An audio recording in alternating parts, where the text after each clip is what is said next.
Hey everybody, it's Angel. I'm just going to babble at you a little bit about Sex Ed Connect because I'm really excited about this program. So it's a web app. It's going to connect parents and educators, whether they're at school or home educators, whatever, with all the resources they need to be able to offer shame-free sex ed at home or in their classroom.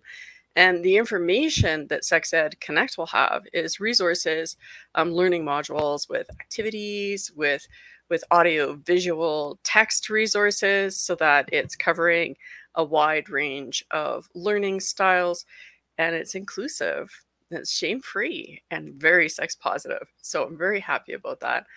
Covers everything from, sexual health, of course, right? To consent, to sexual diversity, to puberty, to, you name it. And it has all of these resources modified for folk with intellectual and cognitive disabilities. And there's units for folk who have or are partnering with somebody with physical disabilities, and parents of folks with disabilities on how to navigate that in the most sex positive, empowering way possible. It's a huge program, and we've been doing all the groundwork for this program for a very long time. So super exciting. About the money. So right now, the way Aspect works with money is whatever we bring in goes out, and there's nothing left.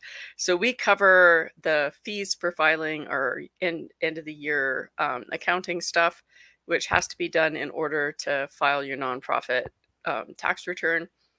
We have the funds to cover the internet fees, the website, the some basic office equipment, but like not a whole bunch, and our insurance and like the things that are mandatory that we can't run without, even though we don't have a space. And there's nothing left over. Nobody here is getting paid. And yet our volunteer hours are roughly, I want to say 200 plus a week on like, and some of this work, it shouldn't take as long, and it's not being done as effectively because people are spread too thin.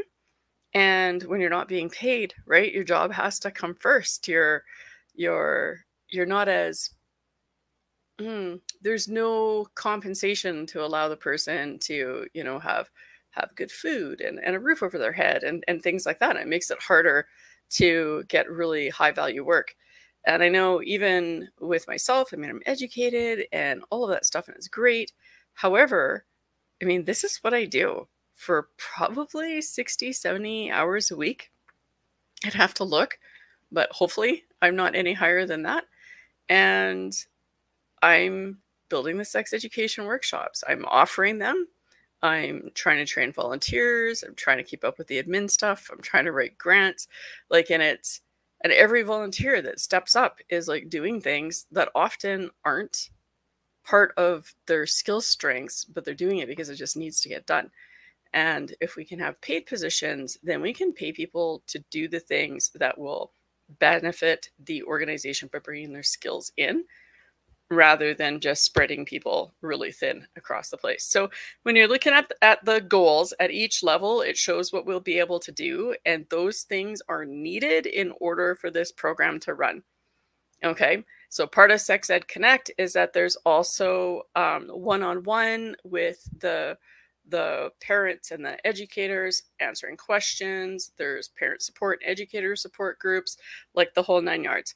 So it's a pretty cool program, and it's really needed. We've lost a lot of resources. And if you have questions about any of this, or a resource that you want to add because you just want to help, like, let us know.